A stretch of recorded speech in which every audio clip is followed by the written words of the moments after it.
Assalamualaikum warahmatullahi wabarakatuh. Apa kabar Ananda semuanya? Semoga kalian tetap sehat dan tetap bersemangat meskipun belajar di rumah masing-masing. Kita semua berdoa mudah-mudahan pandemi ini cepat berakhir. Kesempatan kali ini kita akan belajar tentang menelaah struktur sebuah cerpen. Tentunya kalian masih ingat pada pembelajaran sebelumnya kita telah belajar mengidentifikasi sebuah cerpen, mengidentifikasi unsur-unsur intrinsik yang terdapat dalam cerpen tersebut. Nah, pada bagian kali ini kita akan belajar menelaah bagian-bagian sebuah cerpen atau struktur sebuah cerpen. Ada 4 hal struktur atau bagian dalam sebuah cerpen. Yang pertama ada bagian orientasi. Orientasi merupakan bagian pengenalan, di mana pada bagian ini si pengarang atau si penulis cerita akan mengenalkan tokoh, mengenalkan latar, baik itu latar tempat, latar waktu maupun latar suasana dalam cerita yang mereka tampilkan. Nah, untuk lebih jelasnya silakan kalian amati teks yang ada pada layar kalian. Ara adalah nama panggilanku. Nama panjangku adalah Cemara. Bapak yang memberiku nama Cemara. Aku mempunyai seorang ibu yang sangat baik. Aku juga mempunyai kakak perempuan yang cantik dan baik. Walaupun ia terkadang suka marah. Bagian yang kedua struktur sebuah cerpen adalah komplikasi. Pada bagian ini, pengarang akan memunculkan konflik atau permasalahan dalam sebuah cerita. Tanpa adanya konflik atau permasalahan dalam sebuah cerita, tentunya cerita tidak akan menarik bagi pembaca.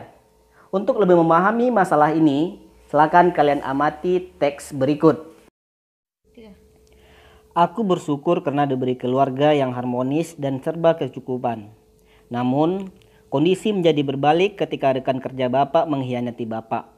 Seluruh aset perusahaan dan harta pribadi keluarga kami berhasil direbutnya.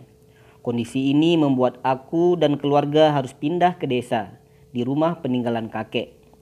Rumahnya kecil, kalau hujan sering bocor, letaknya di tengah sawah.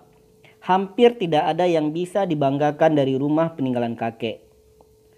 Bukan seorang bapak namanya kalau putus asa di tengah kondisi ini. Bapak selalu menghibur dan mengayomi kami di tengah kondisi kami yang sangat jauh berbeda dengan yang dulu.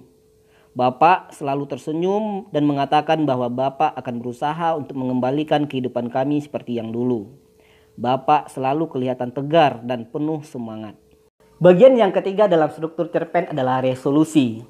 Resolusi merupakan bagian penyelesaian dalam sebuah cerita. Untuk lebih memahaminya, silakan kalian perhatikan teks yang ada pada layar kalian. Bapak memulai lagi usahanya. Setiap hari, Bapak berangkat sangat pagi dan pulang larut malam. Semua itu Bapak lakukan untuk menepati janjinya kepada kami untuk mengembalikan kehidupan kami seperti dulu. Hasil memang tidak mengkhianati usaha.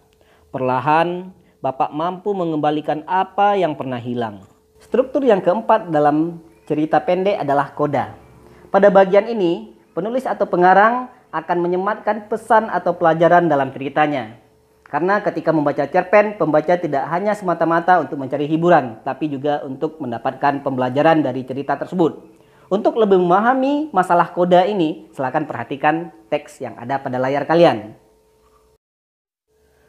Berkat kegigihan Bapak, akhirnya kami sekeluarga dapat mendapatkan kehidupan yang lebih layak. Sebuah kehidupan yang pernah diberikan untuk keluarga kami, direbut oleh orang jahat dan akhirnya kembali lagi kepada kami.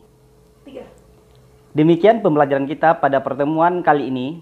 Untuk tugas dan evaluasi, silakan kalian baca salah satu cerpen, kemudian kalian telaah struktur cerpen tersebut berdasarkan materi yang telah dijelaskan sebelumnya. Terima kasih atas perhatian kalian. Jangan lupa kerjakan tugas kalian dengan semangat dan tetap belajar di rumah. Sampai bertemu lagi pada pembelajaran selanjutnya. Wassalamualaikum warahmatullahi wabarakatuh.